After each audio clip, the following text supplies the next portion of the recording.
What is your go-to creepy, unexplained story? This can be anything from a paranormal encounter, glitch in the Matrix, or even aliens. Part 1. Please like and subscribe to support this channel. When I was younger, I used to routinely sneak out of the house at night to meet up with friends and perform acts of minor mischief and light vandalism. One of the newer additions to the group lived a little out of the way, but we were always game to pick him up because it meant crossing through the tall grasses of a farm that stood between his and our corner of suburbia. One crisp, cool autumn evening, we had concluded our business of hopping a pool fence and rearranging the poolside furniture, scandalous, and most of the other teens had gone home for the evening, so I decided to walk my buddy home. We cut through the tall grasses in the farm, and took a seat in the middle of them by a tree that had a series of small boulders that made for ideal sitting. We talked the usual teenage angsty crap: who liked who, what you were going to do when you grew up, who was going to move out first to escape their oppressive suburban life first. There was a lull in conversation, and I remember hearing a dog barking in the distance by the nearby farmhouse. I glanced up, and looming over the tall glass were three person-shaped forms. Not together, not moving, spread several hundred feet apart in the field, stock still. To clarify, this was a field of grass. No scarecrows, no trees save the one, and nothing that could realistically make these shapes. I froze up, and looked over to my friend, shakily asking if he could see it. I didn't clarify, because he gave a terrified nod. None of the figures moved an inch. Indistinct and shadowy, they remained exactly rooted to the spot, and we were absolutely petrified. Then, closer than close, the insisting growling of a dog no less than 10 feet away from us. Somewhere in the grass, right on top of us. We both got up and bolted, but nothing chased after. Not the dog, not the figures. As I stood huddled with my friend hiding behind a car on a suburban street, the moon tucked behind a cloud formation that cast a small pale thread of light down only on us, I believed in ghosts. I stayed at my friend's house for as long as it took for us to think up a reasonable explanation to what we'd seen. I had to get home, and the only real way back was through that field. Plus, we had to prove it to ourselves. Prove to ourselves that it had been trees we'd failed to notice, or scarecrows that had been put up for autumn. Anything at all. We came back to the field, armed with aluminum baseball bats for self-defense, and shakily stepped back into the area with the one tree and the standing stones, and surveilled the field. Nothing. The horizon was completely consistent. Tall grass. No shadows. No shapes. No trees. No scarecrows. No dog. Nothing to explain what we'd seen, and nothing to stop me from bolting across the property terrified out of my mind. No one believes that we saw what we say we saw, or think we're blowing it out of proportion. Those grasses were head high to me at 6 feet, and the stationary figures we saw had ended easily 2 feet over the grass. I didn't sleep well that night, and while I've mostly put it out of my mind, I won't forget. The farm was sold off and turned into a development not long after I moved away, and some nights I can't help but think, I hope they didn't build near the standing stones. It reads like a creepypasta or some shit, but I lived it. And only the friend I lived it with believes me to this day. A few years back I was preparing for an overnight camping trip in an area that didn't have any cell phone service. My mom called me to tell me my grandpa was going in that day for a quick routine surgery and that I should give him a call before I head out of cell service to send him my love and well wishes. I did so, and went off camping without a worry in my heart. That night I had incredibly vivid dreams that I was at the hospital where my grandpa was, and that things weren't going well. I was watching my mom panic and worry, as well as my grandma. They discussed whether to let him go or not. I saw him on the operating table. I was there. I was with him when he died. When I woke up the next morning crying, I told my boyfriend that my grandpa had died and that my mom is probably trying to get a hold of me. He reassured me that it was just a bad dream brought on by the worry of someone I loved being in the hospital, but I knew. I just felt it, so we drove to the nearest town and I called my mom. She answered in tears and told me that my grandpa had indeed died from unforeseen complications. I told her about my dream and she was shocked. The scenes and conversations I described were exactly what happened in the hospital. I described what the hospital looked like. I had never been there as I lived in a different province, and sure enough my mom confirmed my descriptions. I have never before or never since experienced anything like this, or anything paranormal whatsoever. I know though, that I was with my grandpa in his final moments, in that hospital. This happened back in June. I had to renew the registration on my car and decided to do it on my lunch break. That morning, I bought a snack at work and used my personal checking account debit card rather than the joint account card I have with my husband. I had just been paid and I knew my personal checking card had money to cover both the snack and the fees for my renewal. A few hours later, I head over to the DMV. I give the lady my inspection paperwork and last year's registration card and take out what I assumed was my personal checking card. As I hand it over to the DMV lady, I realize the card is actually my card to the joint account. My other card nowhere to be found. Luckily, I have just enough to cover the renewal in that account and do a quick transfer once I leave so I don't bounce any bills that money was actually intended for. I tore my car, wallet, and desk at work apart looking for my personal checking card because I knew I had it that morning. I even pulled my account up to verify I used it to buy my snack that morning. I figure I must have dropped it somewhere at work or in the parking lot and put a freeze on the card. Get home, tell my husband I lost my card and go to my room to change. Open the door and on the floor in front of my dresser is my missing card. I log into my bank account to verify that I had used it that morning, and again, the charge is there. I didn't come home before going to the DMV, yet there my card lay on the floor. No idea how it got there, still creeped out. At my dad's funeral, my sister, my aunt, dad's sister, and I all sat around the table discussing various things. One of the things we talked about was my cousin's funeral. This was my aunt's daughter. She died about 12 years prior. She was hit by a drunk driver while on vacation with our grandparents in Myrtle Beach and suffered an internal decapitation. She was DOA. She was 10 to 11 years old, going into 5th grade. My sister was 8, I was 5. I don't remember too much about her or the funeral tbh. My sister told the story about how she and a friend had gone to play at the playground where my cousin had gone to school. While they were playing, they saw a little girl hanging out around them but never coming up to them and never saying anything. Both my sister and her friend were freaked out. The girl was wearing jean short overalls, a white flowery tee, and had long brown hair braided into 2 pigtails. I chimed in and said that girl must be really poor and not able to buy new clothes because when I would play there, I went to that elementary, that little girl was there and she would follow me around the playground. My friends all saw her too and they thought it was weird. For some reason, she didn't weird me out. I just thought she was shy and wanted friends. She was always wearing the exact same outfit my sister described and had long brown hair braided into pigtails. This is when my aunt, who is now in tears, chimes in. It turns out that my cousin was buried in a brand new pair of blue jean short overalls, a white tee with flowers on it, and with her long brown hair braided into 2 pigtails. We never knew what she had been buried in because it was a closed casket funeral. She was really beat up, my sister, and I have no doubt that the girl with both saw on the playground was our cousin. TLDR, the ghost of my dead cousin visited my sister and I both on the playground.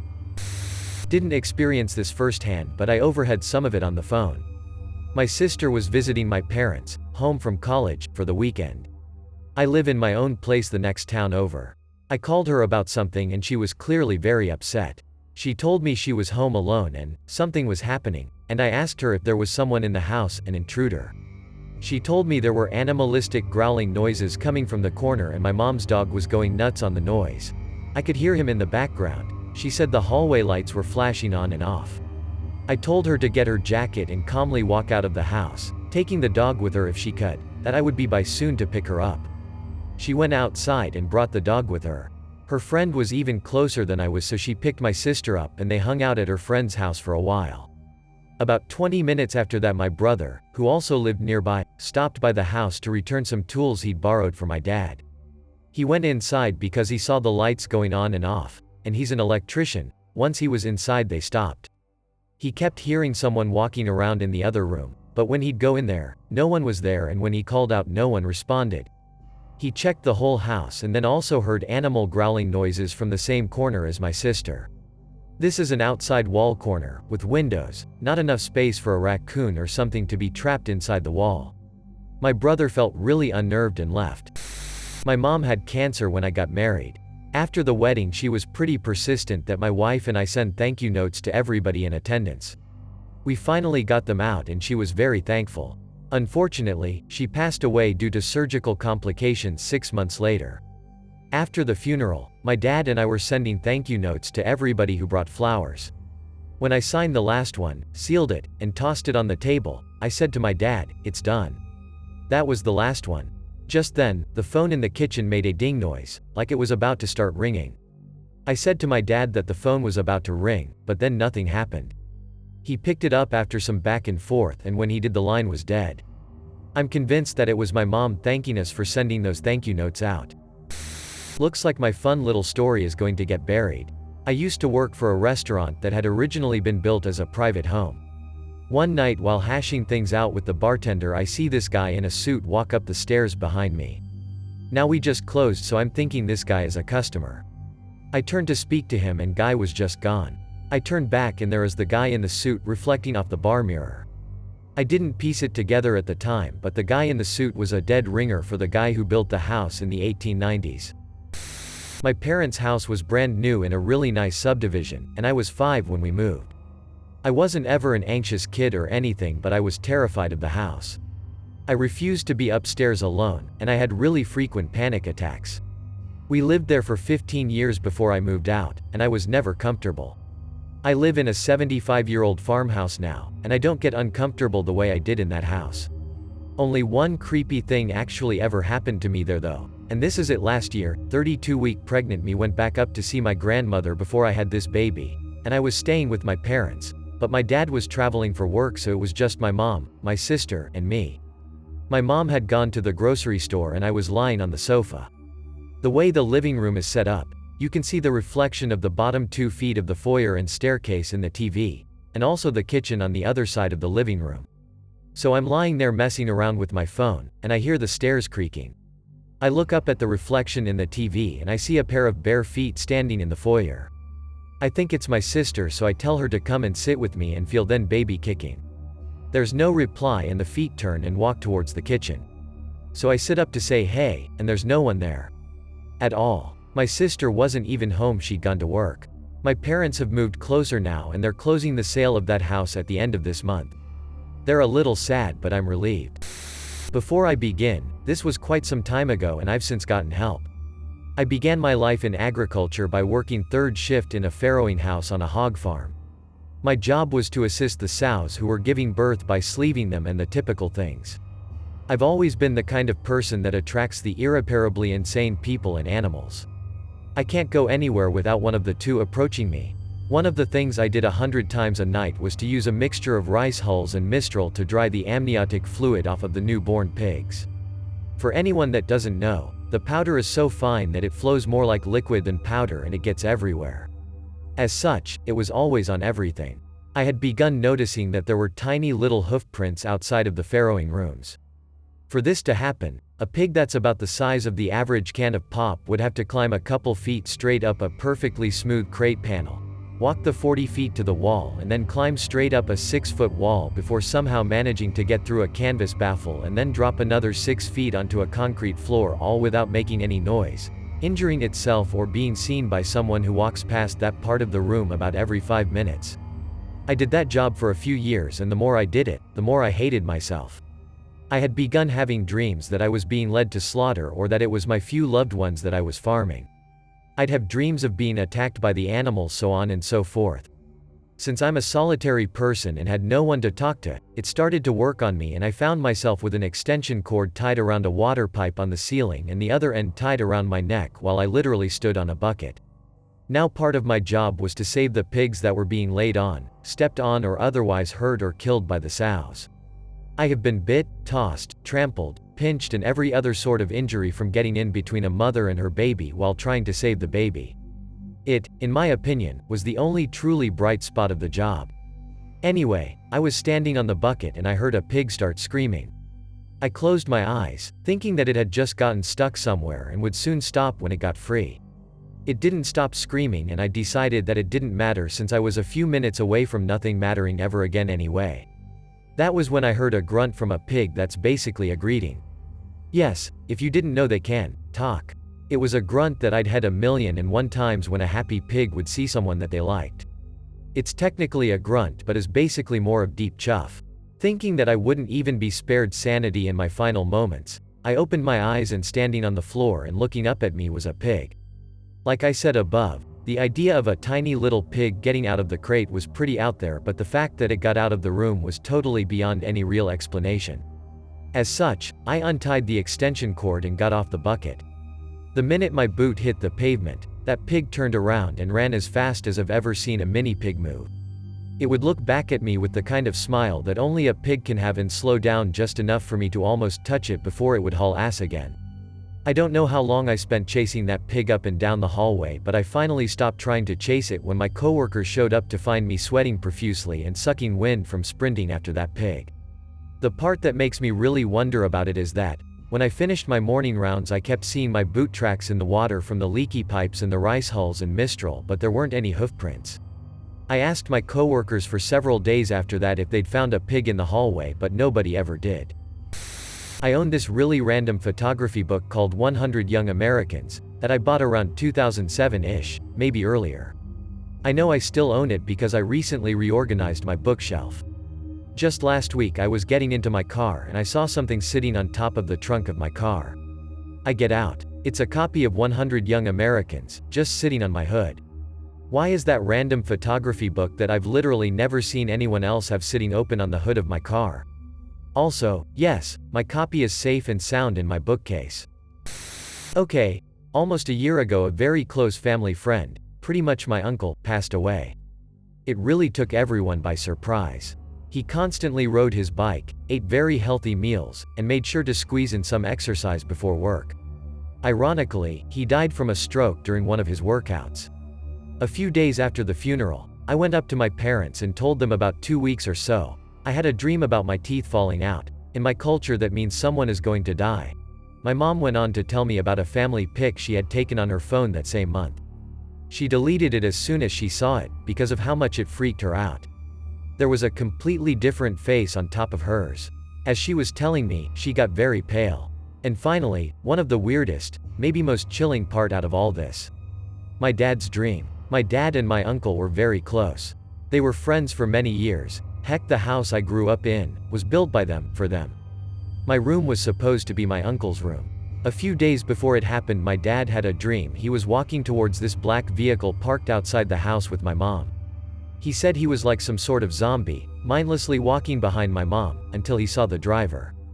It was just some woman, couldn't really see her face but could tell by the shape. She was waiting for them. That's when my dad snapped out of it and grabbed my mom and ran back into the house. But before he left, he realized my uncle was sitting inside the vehicle. He woke up in a panic. He then continued to have dreams with that same woman, lingering outside the house, until my uncle passed. I had just moved into a new house. One day I was downstairs when I heard what sounded like furniture moving around upstairs. I go up to investigate, but no sounds, nothing has moved. Go back downstairs and it starts again. I go back up, nothing. This went on for about an hour. I almost called the police because I was positive someone was in my home. I ended up calling someone and kept them on speakerphone while I searched the attic and any other place maybe an animal could be hiding, but I never found anything. Eventually I gave up my search and went to bed. That night I had a dream that I was driving to work in the rain and fog and crashed. Someone approached me and asked, "Are you ready to move on?" And I woke up. At the time I was working mid-shift, so around 10 p.m. that same day I get in the car on a foggy and rainy night and make my way into work without any issue. The building I worked in had security cameras all over, and it being so late I was the only person coming in. When I get inside, the person I was relieving asked who I came in with. I was alone, but she swore someone followed me inside. It was a very unnerving 12 hours to say the least. My daughter and I still wonder what happened. We were traveling along the 401, Ontario, Canada, from London to Kitchener. We'd done this trek many times over the years. My daughter has to pee bad. We are coming up to the first Kitchener off-ramp, so I tell her that the next ramp is ours and we'll be home in 15 minutes tops. So we keep going, watching for our exit, which should be no more than a few minutes, but it doesn't come. We keep going and going and going, all countryside. Finally an exit comes up, but it's not the one we're expecting. Somehow, although we hadn't thought so much time had passed, we had missed at least 4 exits, while watching for them, and passed through 2 cities without seeing them. We ended up having to stop at a Tim Hortons to pee and driving back home another way. Once upon a time, I lived with a couple and their child. They asked me to babysit so they could have an evening together. I agreed. Fast forward to bedtime. The child doesn't want to go to sleep because of the monsters. The child is adamantly sincere, which creeps me out a bit. But I play it cool. I look around the room, pretending to scare them away. This does the trick and child falls asleep. Later, I'm sitting in the living room, which is oriented so the couch faces away from the main entry. I'm watching TV, expecting the couple back at any minute. That's when I hear the entry door open and close, just like I've heard it many times before. With a smile on my face, based on my success with the child and the knowledge of my good deed, I stand and turn towards the door. There is no one there. I'm skeptical of the paranormal, but this unnerved me. Once the couple actually returns, I tell one of them about it while we have a smoke. He says, "Oh, yeah, we were gonna tell you that stuff happens here all the time, particularly in the child's room, but we didn't want to scare you." Needless to say, I slept poorly in my basement bedroom for several days. When I was 16, I had a group of friends from school that I would hang out with regularly. One weekend, one of my friend's parents had left the house with his brothers as well, so he invited us all over on that Saturday to hang out, eat pizza and watch movies. Since this was my church group as well, none of us had had any experience with drugs or alcohol at this point, so none of that was really involved. I was the only one with a job at the time, so I came later in the night after I got off. Around 9:10, at which point they were winding down, having already ate and beginning a Western movie. I wasn't raised in the town or like most of the kids there. Most of them were the cowboy boot and Western watching type, but not me, so I went to the living room to lay down and mess around on my phone before I went to bed. After a few minutes, my best friend came out to talk to me about random stuff until we were tired and about to go to sleep when the friend whose house we were staying at got up. At this point everyone else was asleep in his room. We thought he was too, but he stood in front of us and just looked in our direction. After asking what he needed a few times, we assumed he was sleepwalking and began to watch him as he stopped standing in front of us and walked around the house aimlessly. This continued for about 5 minutes, then he went back to his room and laid down. Then, about another 5 minutes passed and he came back. Stood in front of us for a solid 2 minutes looking at us with his eyes closed it seemed. Then he walked outside for a minute and came back. All of the sleepwalking was funny to me and my friend, so we just continued to watch. Finally, after this second episode of sleepwalking, he went to his brother's room at the other end of the hall. At this point, I followed him in and asked if that was where he wanted to settle in for the night, considering he had originally been sleeping in his own room. He waved me off and grumbled some inaudible speech, so I let him be. At this point my best friend and I were pretty awake, so we decided to attempt a prank for our other friends in the morning to wake up to. The shape of the room layout was similar to plus. The left side was our friend's room, the far right his brother's, and the lower end the living room. My best friend and I planned to use packing tape over the entryway in the hallway to mess with whoever woke up first. After about 3 strips of tape, my friend and heard the laugh of a little girl echo throughout the house. Naturally we stopped what we were doing and began to grab up our stuff after this laughing continued in bursts of ha ha ha ha. Ha ha ha ha. My friend's dog also heard it and goes to the hallway to investigate where the sound seems to be emanating from, the little brother's room. As soon as it turned the corner, it looked to the room and darted to the opposite side of the house. Then I go to look at the room, and I see the door now open, but through the crack in the opening, my friend still laying as I left him. I then shift my gaze upward and see a shadowy thing almost in the shape of a hand, and I instantly reel back at this sight. The laughing continues until the little girl says, "Do you want to play with me? We can play forever." Whispers, and ever, me and my best friend did what anybody would do in that situation and ran out the house, got in my car and flew out of the driveway to my house. This was the most unbelievable and scary experience I have probably ever had, but luckily I can always call my best friend and have him tell the exact same details. Usually gets most people's belief. Side note: I told the friend's mom about that experience as she was my orthodontist's assistant at the time. She then told me that since they moved into that house, the little brother had refused to sleep in his room completely and she hadn't known why. So I posted this in the Glitch in the Matrix sub when it happened. It's not all that crazy, but it totally creeped me out at the time, so I'll share here too.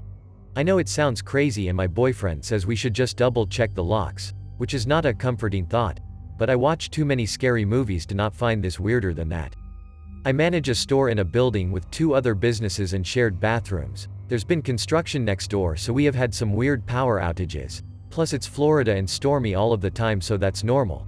So I walk in today and go to bathroom to change into my work clothes and I heard the sink running. I think that maybe it's my boss and compose myself. Then walk in and no one is in there, but both of the sinks are running. They are both running with the handles turned fully, the ones with long handles so you can tell right away. I didn't really think much of it and turned them both off and went about my day. I get home around 8, my boyfriend gets home around 10. We live in a 2-bed 2-bath apartment. We don't use the extra bedroom and hardly ever the bathroom unless one of us is showering. So tonight we heard what we thought were the sprinklers outside, but it was louder than usual. We went to go outside just to check and realized it was coming from the other bathroom. The sink was on full blast as well as the shower. The shower wasn't fully on, just kind of half-assing it. The sink, however, was fully on and almost overflowing. It just creeped me out and I'm not really sure what to think. The rational part of me blames plumbing and the heat. The other part of me blames a water-wasting ghost. This was over a year ago, but I still think it's weird that apparently the universe gave zero fucks about the water bills in 2 places on the same day. I mean, it's not like someone would break into an apartment just to run the water. Plus that still wouldn't explain it happening at work too, but fortunately that was the first and last time. TLDR, 24-hour ghost who kept turning on the faucets. My family moved into a new house when I was 11 years old. The previous owners were a family and the mom died of cancer. They sold the house shortly after she passed away. Growing up, my sister and I always had an uneasy feeling about that house. Strange things would happen, but each instance had a plausible explanation, except for this one time when I was 16. In the middle of the night I was having trouble sleeping. While I was lying there in my bed, the door to my room opened on its own. I could hear footsteps come into my room. I couldn't see anyone, but I felt like someone else was in my room. Ever have someone come up behind you while you're on the computer? Or listening to music and just know they were there without hearing or seeing them? Like that. I could hear the footsteps get closer to my bed. Then, right next to me appeared compression on my bed, like an invisible person was sitting there.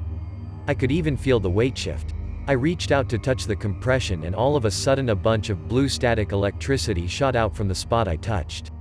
I screamed and ran out of my room, waking up the entire house. I couldn't explain what I saw that night. Was almost questioning my own sanity, and that's why I don't tell this story often. For the record, I was 100% sober at the time. Also, because I could move, I don't think it was sleep paralysis. The strange thing is that years later my sister ran into the daughter of the previous family. She told my sister that her mom had actually died in the house, not at the hospital. Came home from a date at apt 11 p.m. House dark. Didn't switch on lights cause I know my way around. Went straight to the bathroom. On my way back, down the passage I bumped into my dog. A Shar-Pei. He is as big as my mid-thigh. Told my boy I love him and he should be sleeping, but good boy for checking on his mom. Opened my bedroom door, which was 3 floors closed, and switch on the light at the same time. Only to see him on my bed, sleeping, lifting his head when the light came on, to look at me. I would have heard him or felt him move past me. I was alone. What bumped into me? Posted it before, but, to preface, my family always suspected the house we grew up in was haunted. Voices, footsteps, noises, etc. My family has since moved out of the house, but apparently, through chatting with the neighbors, the family that moved in has suspected the same. They asked my neighbors if we had ever said anything about it possibly being haunted. Their young boy had talked about seeing a man around the house, whole family hearing noises, and it got to the point where they actually called in some priest, religious figure to cleanse the house. Anyways, my personal story, and the one that probably makes me the uneasiest, is when I was in high school. I remember waking up in the middle of the night to my alarm clock, radio spitting out static cut by clear whispering. In my deep sleep fog, I thought my alarm might have randomly went off, ignored it and fell back asleep. It wasn't until the morning when I woke and I realized it wasn't plugged in, and it does not carry a battery. Kinda freaky. I was always super skeptical throughout, but then when I was back there for my wedding years later, we had a bunch of family over.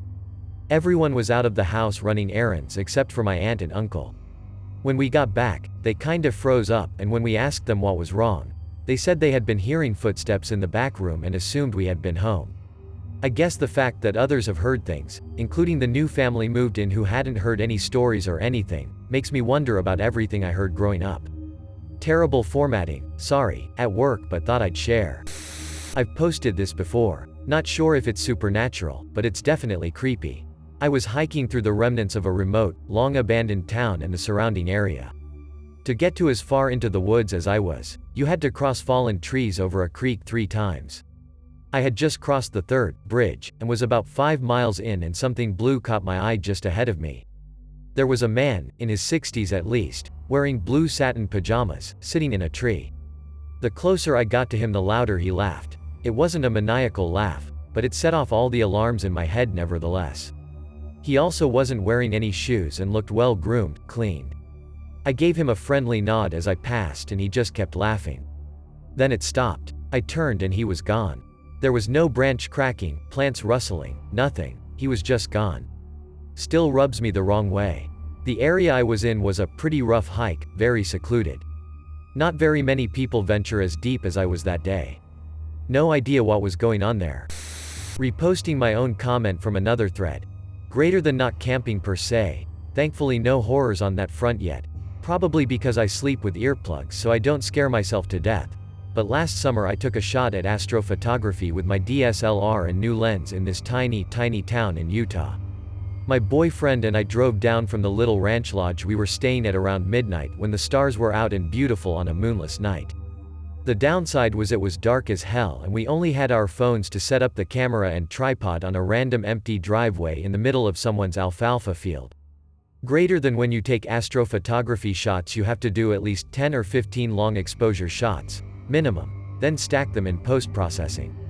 So I get everything set up just past a small rope marking this person's property off the road. We wouldn't be there more than 30 minutes and the closest house was probably 500 yards away, so I wasn't too worried, and start taking photos, each of which is about 15 to 30 second exposures, aka a long time when you're in complete darkness in an empty field. My boyfriend comes over to me and mutters, "Do you hear that?" I say no, and right about then some cows across the road start mooing like crazy. Usually a sign something is messing with the herd. Greater than I said, "Hear what?" And my boyfriend just shook his head as if to say, "Later."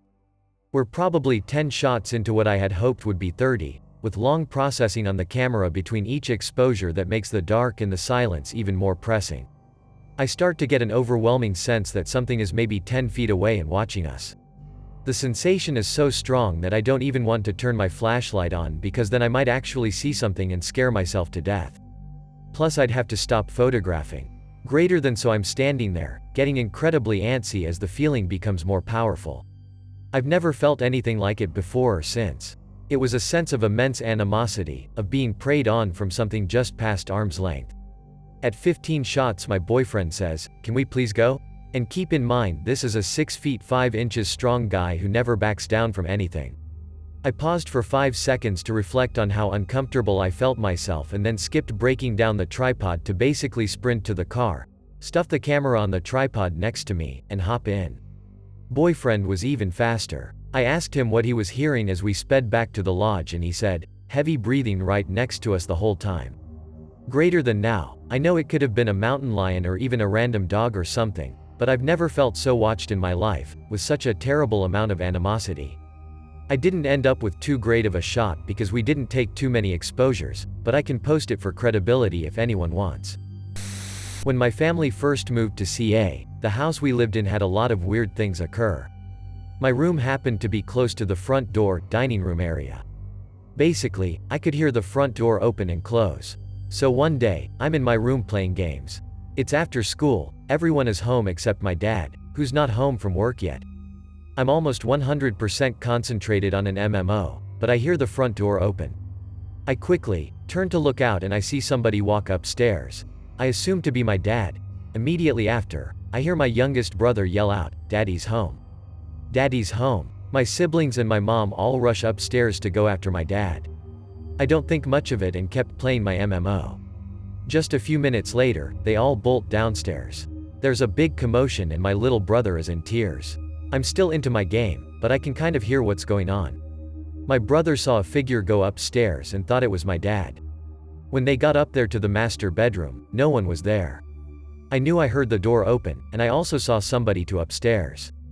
But again, we had a lot of strange things happen at that house. This might become mine after what happened last night. I was playing poker at the local casino, and got into a hand with this guy who was wearing some sort of space-themed hoodie. The second the first 3 cards hit the board, I had the strongest déjà vu I have ever experienced. I had a dream about that exact moment like a year ago, and I knew the exact next 2 cards that were going to come out. They came out just as I had expected, to the point of me calling them, and I won a huge hand. Not creepy, just unexplained. Well, some minor creepiness for our son. We lived near an American Civil War battlefield and cemetery for a few years. There were trails through the woods that we would hike a lot. One day we're looking at the cemetery and my wife hears me walk up to her. We were the only ones there, so she turns to say something. I'm nowhere nearby, but on the other side looking at a cannon. From that day we started experiencing oddities. Her car was always kept in the garage and its inside mirror kept moving overnight. It wasn't drooping from a loose fitting but would be a random direction. Sometimes it would be pointed up. Other times sideways. Weird, but I kinda dismissed it as her bumping it while getting her purse or other items when getting out. Then her car went into the shop and the next morning I went to go to work and the mirror in my truck, which I parked in the driveway with the doors locked, was moved upward. Next morning, same thing, different direction. She got her car back and my mirror never moved again. There were little goofy things too, typical, haunting, stuff like things moved, the sense of somebody behind you, etc.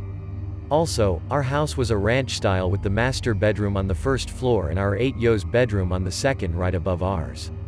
The flooring job was substandard, so we heard his every movement. He started going to the bathroom, which was down a hallway and halfway across the second floor from his room. A lot, but every time we'd go check on him, he'd be asleep. So one night we decided to catch him coming out of the bathroom for no reason other than to make sure he was okay and to tell him to quit stomping like an elephant because come morning he never remembered going. We never were able to. Every time he'd go to the bathroom, one of us would head upstairs while the other stayed in bed. We wouldn't hear him return and the other would find him asleep in his bed. The next morning we asked him if he was up and walking around last night and he said no, but that for weeks something would walk up to and away from his door but not open it. My wife turned to the room and said, "You're welcome to hang around, but please stop walking up to our son's room at night, you're scaring him."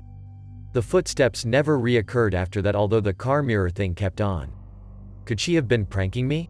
Maybe. But one of the times my truck's mirror moved was after I'd gotten home and I went to go to the store a couple hours later. The only set of keys to it had never left my pocket. Could our son have been pranking us?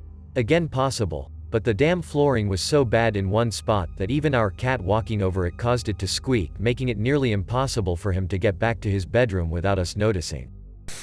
A real case, printed in the British Medical Journal, of a woman whose own brain tumor told her where it was and instructed her on what scans she needed to get. There's a paywall on the BMJ site, so the following is the story, copied and pasted from this source. There's more info on there if you want to read more. In the case history, an otherwise healthy woman referred to as A. B had been living in Britain since the 1960s and was a full-time homemaker when the events described in the article began in 1984.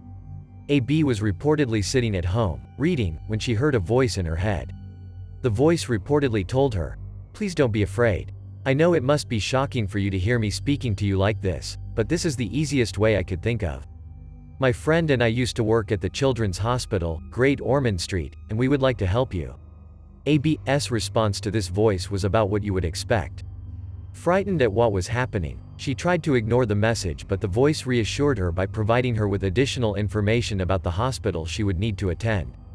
Convinced by this point that she had gone mad, she consulted her family doctor, who referred her to Dr. Azuani, a psychiatrist. After an examination, which showed no medical explanation for what AB had heard, he diagnosed her with a functional hallucinatory psychosis.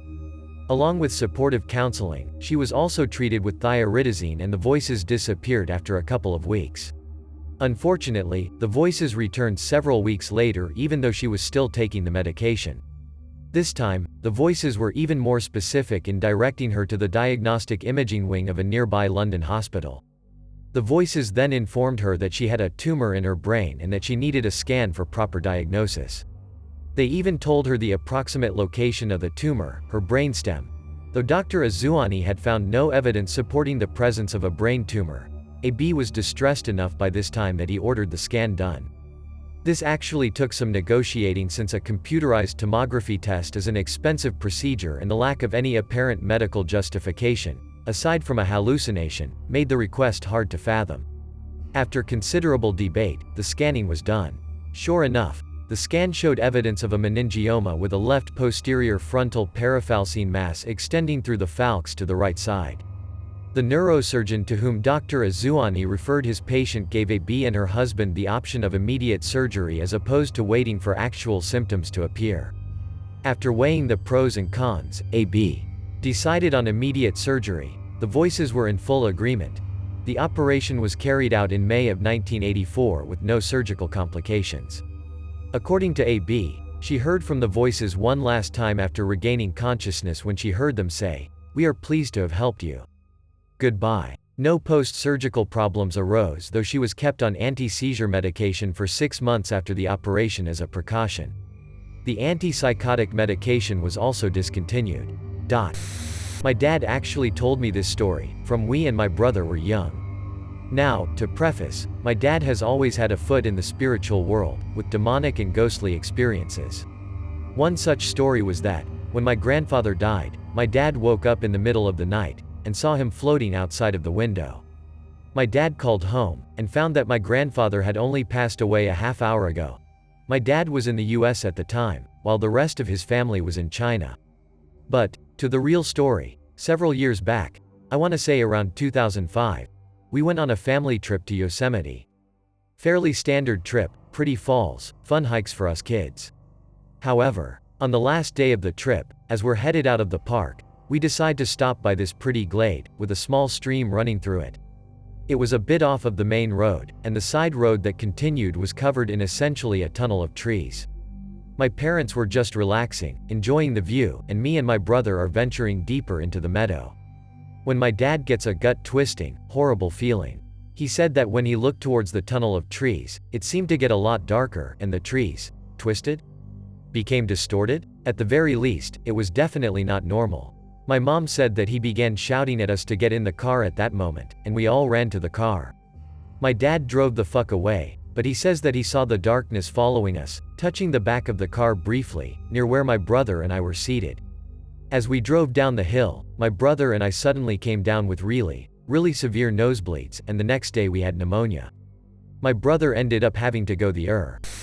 A disembodied voice may have saved my sister's life. When I was about 12, my family lived in my great-grandmother's house.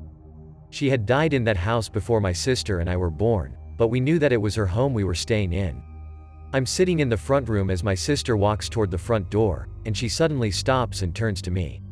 "What did you say?" she asked. I hadn't said anything, I was sitting quietly with headphones on. We're looking at each other confused, and suddenly a car spins out in the street in front of our house. The driver regains control and takes off at high speed again.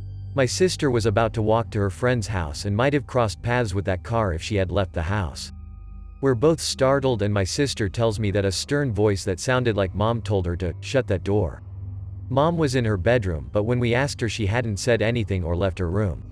Somewhat related, my sister had talked about dreams she had where she would come home and speak to an old woman. One day my mom finds an old photo album, and my sister instantly recognizes a picture of the old woman from her dreams. It was our great-grandmother whose home we were staying in. From what I've learned over the years, things like this are common for the women in my family. Not really creepy, just a bit odd. This happened about 2 months ago. I was alone in the house as my parents were away working for the weekend. They were due back that evening, when my mum texted me to say that they'd broken down and were awaiting the breakdown service to pick them up. I asked them if there was anything I could do, but they told me to go to sleep as they'd probably be back late. Fast forward to 3 a.m., I woke up to use the toilet. When I left the bathroom, I glanced over to their bedroom and the door was shut and I could see the light on inside. At this point, I should note that when I went to sleep, their bedroom door was open and the light was off, so I thought, oh, they must be home. I stumbled towards the door and remember stopping myself, thinking, no, I won't go in, I'll just speak to them in the morning, so I turn back towards my room and go back to sleep. Next thing I know, I'm being woken by the sound of the front door opening downstairs. I glanced at the clock, noting it was 3:45 a.m., 45 minutes after I'd last woken up. I thought it was a bit strange and got a tense feeling in my stomach. I walked out of my bedroom, glanced over to my parents' room only to see the door open and the light off. The bed was also made so no one had been in it. I felt sick, so I went downstairs and nervously asked my mom, "Have you just got home?" She was like, "Yeah, why?" I just sat staring into space wondering what the fuck happened. I'm still wondering now. I heard what I thought was my brother singing. We had a piano in our basement as teenagers, and in the early morning or late at night, he spent quite a bit of time on it playing music. I should note, we lived in an old house, and sound traveled relatively well, so even when he was being quiet, you could hear him all the way up on the top floor. One morning, around 8 a.m., I woke up and went about getting ready for the day. My brother was singing in the basement, being loud and obnoxious. His voice is very distinct. And I remember walking out the bathroom, leaning over the top of the stairwell, and shouting down for him to shut up. He kept going, so I shouted louder. But then I remembered my brother wasn't home that day. He'd left earlier that morning with my parents. The singing stopped. I went downstairs to find the basement dark. I was alone in the house. Only mildly creepy, but it still gives me the shivers. An NBSP. I used to work in a small office, about 60 people at max capacity, that had a security guard on duty 24/7. One night, I had to stay super duper late by myself because I had to leave early the next day and needed to finish my workload. All of my other coworkers are gone by around 10 p.m. Cleaning crew comes in, and now it's just me and the security guard. The place is dark, but I'm not at all frightened because I'm not scared of most things, the dark, ghosts, etc. The security guard is a really nice dude, and we're in a safe neighborhood. In NBSP, the security guards are required to make rounds every couple of hours just to make sure things are fine. Sometimes they say something to us, most times they don't.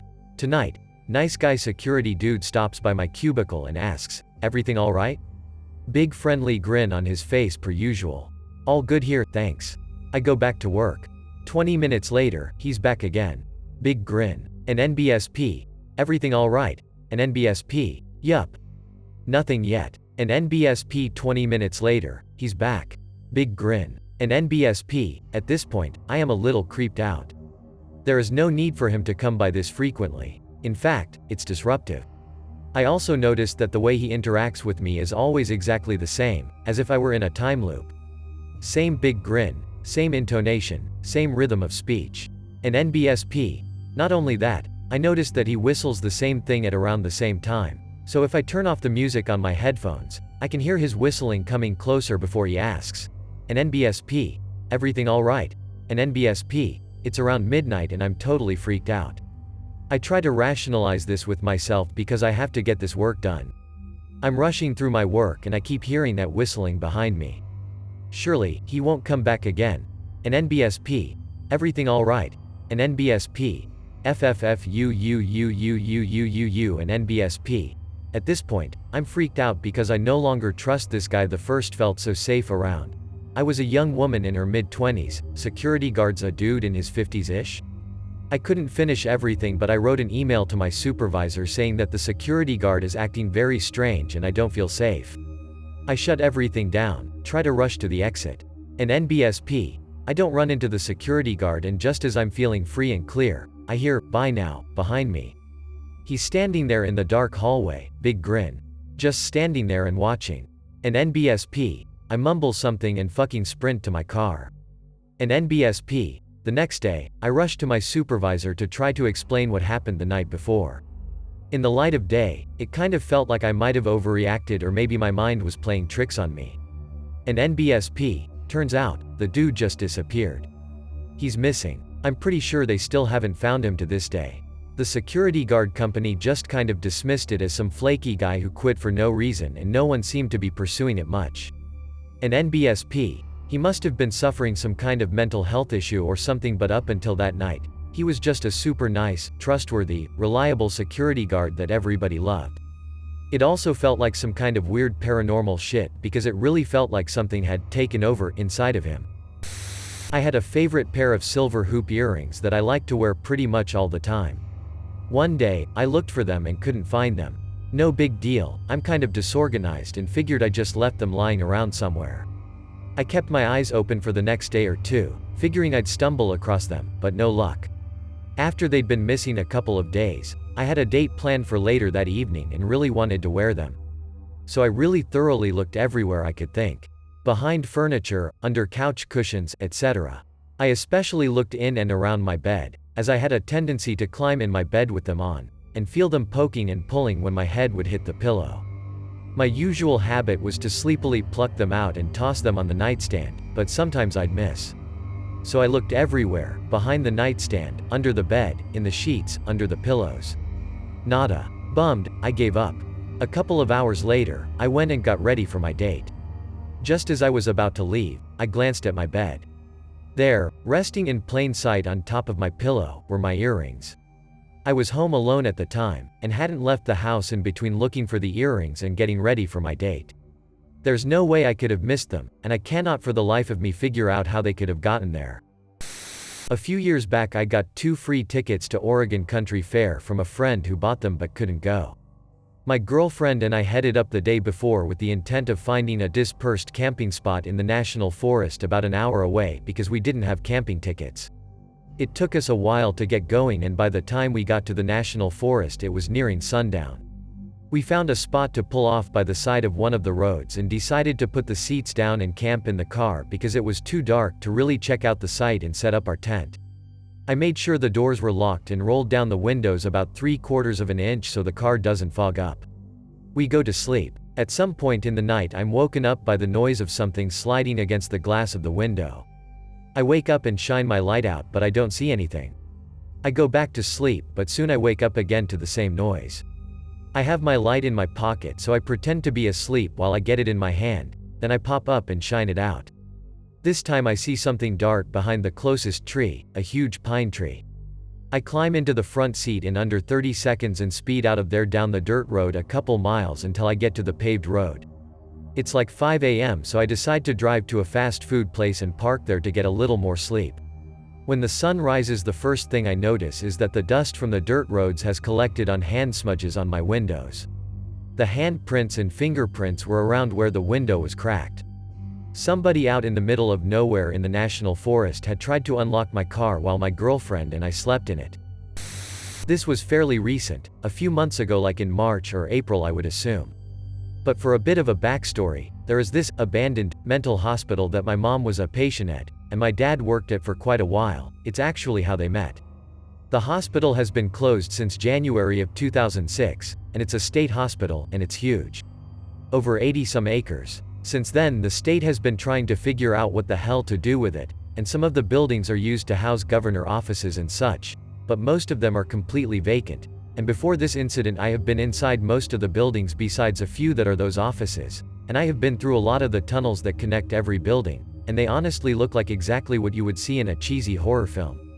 Anyhow, me, my boyfriend, and our friend, let's call him Brian, all enjoy coming to this hospital because it's a lot of fun to explore, and we all love this kinda shit.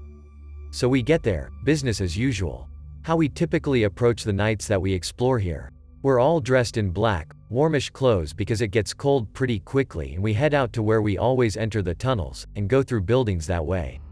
So we have spent about an hour or so exploring different buildings, walking the tunnels, and me taking pictures for Instagram cause I'm that person. And we get really far and deep into the tunnels, to the point where I'm starting to question where we are. I am typically pretty calm given I am so used to this hospital, and know where I am. But I do get scared extremely easily, especially by loud noises given I have very sensitive ears. We all come to a bit of a halt, cause Brian found a room that he decided he wanted to check out, and my boyfriend and I were waiting outside of it, just talking and me taking a few photos. To the right of us, there's a small little passage that leads to a door with that distorted type glass pane, and one of those older lights that hang over top of the door. Brian, being a fuck-ass teenager, sees a fire extinguisher and decided to do as any other would do, and blast it. The noise scared me, I fell to ground and fainted for a few seconds, and my boyfriend and Brian were laughing of course, and my boyfriend starts picking me up.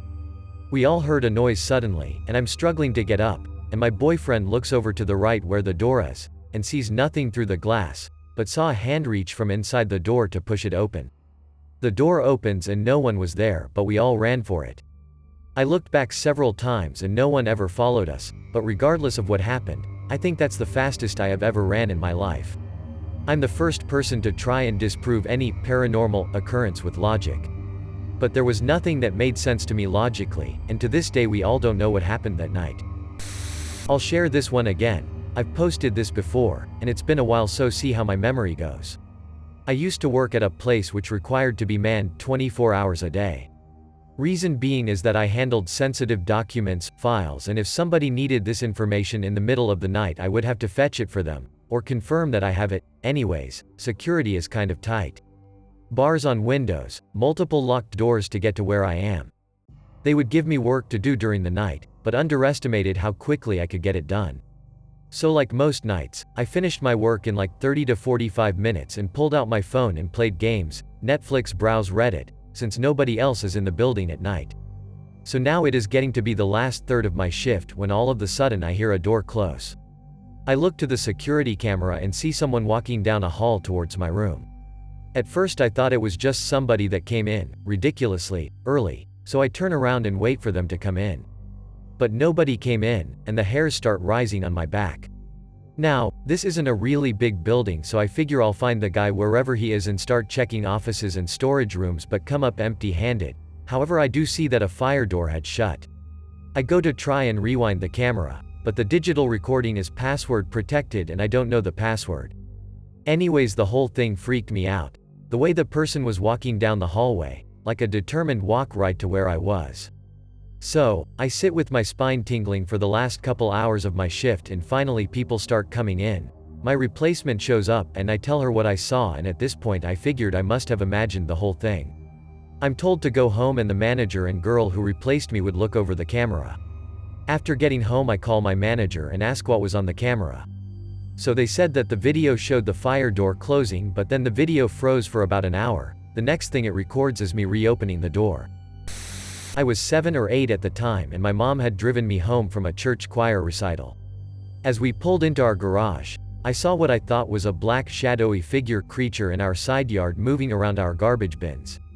In retrospect, it could have been a black cat or something, but whatever it was terrifying enough for me to freak out and tell my mom. She pulled the van partially into the garage and walked outside to take a look and convince me it was nothing while I watched from the backseat. To my horror though, her face went pale and she sprinted inside, leaving me in the van. I hid under the back seat, not really knowing what to do for a couple of minutes, but finally got my nerve up to run in the house. I came in to see my mom panicking and my dad on the phone with a 911 dispatcher. Over the course of a couple minutes, I found out that while walking around the side yard to see whatever monster I was so afraid of, my mom had actually seen our across the street neighbor having a heart attack on his driveway. So, in the most unexplainable event of my life, I inadvertently saved a man's life by seeing a monster, ghost, stray cat sneaking around the recycling bin. I've had a handful of creepy things happen in my life. Here's an interesting one from my childhood, since I haven't heard of anything like this from anyone else. But if you have something similar or an explanation, let me know. When I was around 8 years old, I lived on a military base in Hawaii. My older brother and I used to explore all over the woods and streets, but the oddest place we kept coming back to was this sort of concrete sewer opening that had a metal grate over it. It was located at a dugout ditch by the side of the road. Standing over it looking down, you could see it was a pretty deep drop. So me and my brother used to talk to this thing that lived in the sewer. It started one day when we were dropping rocks down inside it to hear the echo, and then we started yelling into it and something answered back. It was this echoed noise that sounded kind of like faraway water running in a pipe, but also kind of like the songs whales make, all mixed together. It's really hard to explain. It sounded very faint but very distinct. So we yelled again and it responded again. The noises lasted for maybe 5 to 10 seconds then stopped. Some answers were longer than others. We kept testing it. We were asking it questions like, "Do you live in the pipes? Are you a ghost?" etc. And when we were finished speaking, it would make the sound again. The space of time between our questions and the corresponding sound varied. Sometimes it was immediate and sometimes there was a short wait. We weren't even freaked out though. We were kids and we just thought it was really cool and weird. So we said goodbye and left, but we checked back the next day and it was still there. We waited in silence before we initiated conversation, trying to listen for the noise, but there was nothing. Then we started yelling and it started back up again. And so we just kept coming back and talking to it. We always said hello and goodbye. We would experiment with the things we said to see if we got different reactions. Sometimes we would insult it and then say, "Just kidding," right afterward, being dumb. I would bring my friends to show it off, but they would get creeped out and want to leave. Once my brother and I brought a whole group of kids, but the noise never came back. We were just hollering into emptiness like idiots and they all thought we made it up. Then when I went back to basically ask, "Where were you, dude?" it took like 10 minutes to hear it again. Weirdly, I had forgotten all about this incident until a couple of years ago. I was so young when it happened that I just accepted it as a bizarre but mundane part of my life. I had entire meaningful chat sessions with this thing, man. My brother had forgotten all about it too, until I brought it up fairly recently. No idea what the hell it could be. The Rendlesham Forest Incident. Short version. Across 3 days, multiple U.S. servicemen at a British Air Force base saw a UFO maneuvering near their base. 2 airmen reported finding the object landed in the forest, and performed a close, direct inspection of the object, as in, close enough to touch it. The base's deputy commander took an entire team out into the forest to investigate, and all of them observed an object moving through the trees, splitting up and dropping sparks throughout the forest. Afterward, the landing site was inspected and found to have significantly higher than normal radiation levels. Official explanation: the beam of a lighthouse.